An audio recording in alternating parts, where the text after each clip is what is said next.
Assalamualaikum warahmatullahi wabarakatuh, teman-teman. Minggu ini kita membahas tentang konflik dan resolusi konflik sebuah pengantar. Jadi kita akan mengetahui apa itu sesungguhnya konflik, apa saja proses-proses terjadinya konflik, lalu konflik itu bagian dari proses apa gitu. Kita akan jelaskan di pertemuan ini ya. Capaian pembelajaran kita sekurang-kurangnya teman-teman memahami dan menjelaskan pengertian konflik, bentuk, penyebab hingga apa itu resolusi. Pengertian konflik ada dua ya, pengertian konflik yang sederhana dan pengertian konflik yang cukup panjang. Kalau yang sederhana adalah perbedaan kepentingan yang tidak sejalan. Jadi selama ada perbedaan kepentingan lalu kepentingan tidak sejalan maka itu dinamakan konflik. Pengertian yang lain yang agak panjang adalah proses pertentangan yang diekspresikan di antara dua pihak atau lebih yang saling tergantung mengenai objek konflik menggunakan pola perilaku dan interaksi konflik yang menghasilkan keluaran konflik. Indikator konflik dari pengertian tadi, yang pertama ada proses, ya, bahwa konflik itu tidak sekali jadi dia sebuah proses. Makanya untuk menyelesaikannya kita harus memahami prosesnya. Yang kedua, ada dua pihak atau lebih. Kalau sendirian nggak ada konflik, itu namanya konflik pribadi ya, atau konflik kepribadian. Lalu yang ketiga ada saling tergantung, bahwa di antara ciri konflik itu antara kedua belah pihak itu ada saling tergantung. Yang keempat, adanya pertentangan mengenai objek konflik. Tidak ada objek konflik yang ditertangkan gitu ya.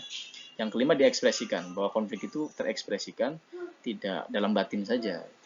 Yang keenam ada pola perilaku, jadi ekspresinya itu membentuk pola yang kemudian tersusun dan kita bisa menyusun pola-pola itu. Yang ketujuh interaksi konflik, bahwa dalam konflik itu ada interaksi antar dua belah pihak. Gak mungkin pihak itu hanya diam. Diamnya lawan itu akan juga mempengaruhi pihak lawannya.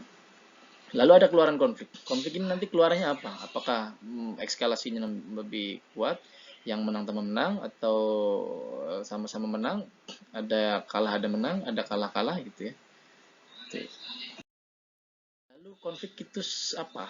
Konflik itu adalah sebuah proses sosial. Jadi kalau kita menjadi manusia dan kita makhluk sosial, ketika kita mengalami konflik maka itu satu hal yang wajar ya. Dan konflik dan juga konsensus ya, konflik, pertentangan dan kesepakatan itu merupakan proses sosial. Proses sosial terbagi ke dalam dua, ada asosiatif dan disosiatif. Nah, yang asosiatif itu adalah interaksi sosial atau proses sosial yang masing-masing pihak saling bekerja sama gitu ya. Jadi contoh-contohnya yang pertama ada kooperasi, kerjasama.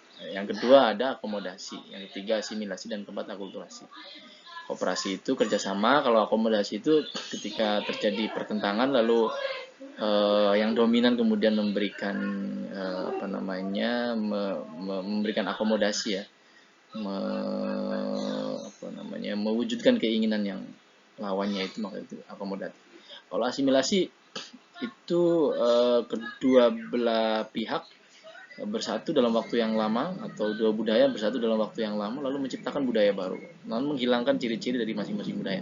Sementara akulturasi, dua budaya bertemu dalam waktu yang lama tetapi ciri-cirinya masih dipertahankan masing-masing. Kayak Islam di Indonesia mungkin ya, jadi ciri Islamnya masih ada, ciri ke-Indonesianya juga masih ada.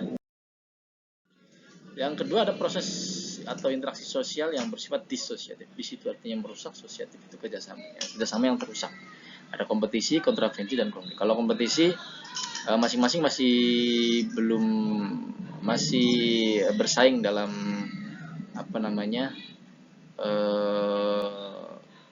bersaing, belum menunjukkan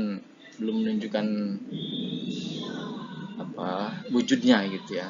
Dia bersaing saja bahwa ada orang yang berbeda dengan kita, itu bersaing. Lalu kontravensi ketika sudah menyadari bahwa lawannya itu adalah lawan yang patut untuk dijadikan bersaingan. Sementara konflik itu sudah berupaya untuk saling menegasikan, berupaya untuk saling mengalahkan. Ya, dan konflik bisa juga mengarah pada konflik fisik gitu. Nah, ini pembagian. Penyebab konflik ada banyak ya. Teman-teman bisa saja penyebab konflik itu bisa satu, bisa dua, bahkan bisa lebih dari tiga gitu. Yang pertama keterbatasan sumber ya. Jadi ketua itu cuma satu orang, sementara yang inginnya banyak. Jadi presiden cuma satu, yang inginnya lebih dari satu, maka akan ada konflik. Tujuan yang berbeda. Yang satu mau ke Malang, satu mau ke Surabaya, itu juga bisa konflik. Saling tergantung atau interdependensi tugas. Jadi tergantung pada tugas. Kita selalu ingin pada aturan tugas-tugas, sementara ketika di lapangan harus eksplorasi, itu dilarang dan itu juga mempengaruhi hubungan dengan yang lain ketika berbeda dengan apa yang ditugaskan. Diferensiasi organisasi, perbedaan organisasi, ambiguitas yuridiksi, ada bahasa-bahasa hukum yang sulit dipahami sehingga menimbulkan beberapa penafsiran, sistem imbalan yang tidak layak, ya, sistem imbalan yang tidak layak, orang digaji dengan gaji yang tidak layak, itu juga marah. Sekarang misalnya undang-undang tenaga kerjaan gitu ya, dan lain-lain.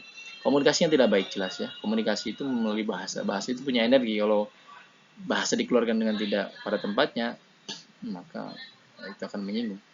Perlakuan tidak manusiawi melanggar HAM, jelas ya. Beragam karakteristik sistem sosial. Ada sistem sosial masyarakat A dengan masyarakat B berbeda.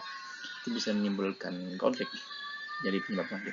Pribadi orang, memang orangnya suka konflik. Kebutuhan, orang makin banyak butuh, makin banyak keinginan, sementara sumbernya terbatas, jadi konflik. Perasaan dan emosi ya, itu juga bisa menyebabkan konflik. Pola pikir sebagian manusia Indonesia yang tidak mandiri. Ketidakmandirian bisa mengganggu orang lain. Budaya konflik dan kekerasan ya. Ini memang sudah terbudaya gitu konfliknya. Dikit-dikit pengennya konflik, dikit konflik. Itu juga jadi. Lalu faktor-faktor penyebab konflik, ada perbedaan pendirian atau keyakinan, perbedaan kebudayaan, perbedaan kepentingan ya, agama gitu ya. Itu juga bisa ada budaya gitu, budaya masyarakat satu, budaya masyarakat yang lain, itu bisa menyebabkan. Juga kepentingan, misalnya partai politik gitu ya. Politik kan beda kepentingan. Itu konflik. Lalu akibat konflik ada terjadinya perubahan sosial. Jelas ya, kalau orang pernah konflik, maka dia akan menciptakan nilai-nilai baru, maka terjadi perubahan sosial. Dengan terjadinya perubahan sosial, maka muncul nilai-nilai baru ya, perubahan sistem gitu. Dan dengan adanya konflik, terjadi perbedaan pendirian. Jadi masing-masing pihak punya pendirian sendiri-sendiri. Nah, ini kasus peristiwa 1998 ketika mahasiswa menduduki gedung MPR untuk menjatuhkan pemerintahan Pak Harto gitu ya. Ini juga menciptakan perubahan sosial, akses demokrasi terbuka luas. Nah, terus kemudian akibat positif konflik, kita harus memahami bahwa konflik itu juga punya hal-hal yang positif. Dengan adanya konflik, ketika adanya perbedaan perspektif dalam diskusi akan menyisihkan pikiran-pikiran yang kurang terkaji gitu ya. Pikiran-pikiran itu akan tersisihkan. Yang kedua, bertambahnya solidaritas intern dan intergrup, satu kelompok. Jadi kalau terjadi konflik, kita ini kan di dalam grup akan kuat karena musuhnya di lawannya gitu. Yang ketiga, memudahkan perubahan kepribadian individu. Jadi individu semakin mengetahui dirinya karena dia mengidentifikasi dirinya dengan kelompoknya, berbeda dengan kelompok yang. Lalu akibat negatif dari konflik, terjadi peperangan, korban berjatuhan, kehancuran harta benda. Ini negatifnya ya. Kalau positifnya tadi juga ada. Makanya konflik itu tidak harus dihilangkan tapi di manage, cari resolusinya. Nah ini ya. Lalu skala konflik, ada yang kecil, itu pertentangan antar pribadi orang, lalu besar, pertentangan antar ras, kelas sosial, politik, ya. Nah, kalau kecil ya paling antara adik dengan kakak, gitu, antara saudara dengan saudara, gitu. Tapi kalau sudah antar keluarga itu sudah maksudnya sedang dan besar ya. Nah, ini ya. Lalu akibat akhir dari konflik, ada beberapa kemungkinan. Yang pertama, akomodasi. Jika kekuatan berimbang, lalu masing-masing sudahlah kita capek, bagi-bagi aja. Nah, ini akomodasi.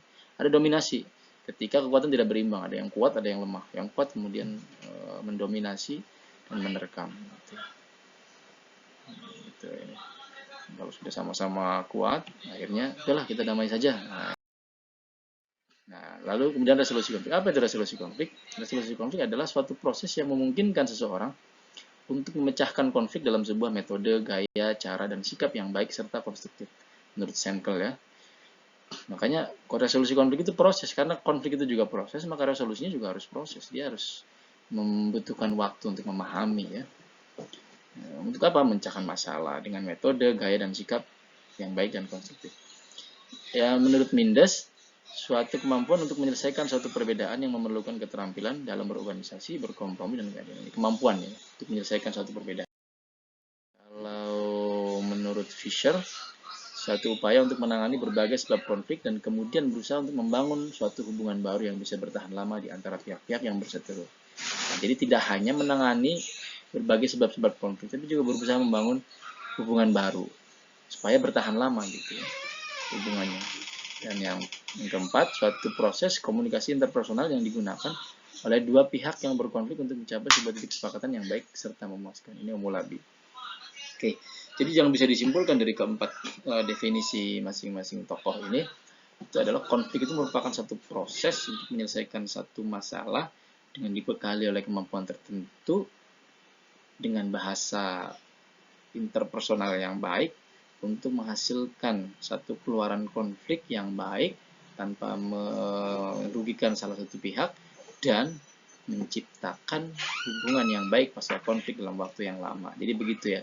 Jadi solusi konflik itu dari mulai proses, kemudian kemampuan, upaya, serta bagaimana menjaga perdamaian setelah konflik itu dalam waktu yang lama. Yang bisa saya sampaikan teman-teman, silakan jika ada yang bertanya nanti bisa disampaikan dalam grup kelas ya di WhatsApp. Di pertemuan ini saya merekam merekam video saya, mudah-mudahan bermanfaat. Saya akhiri. Assalamualaikum warahmatullahi wabarakatuh.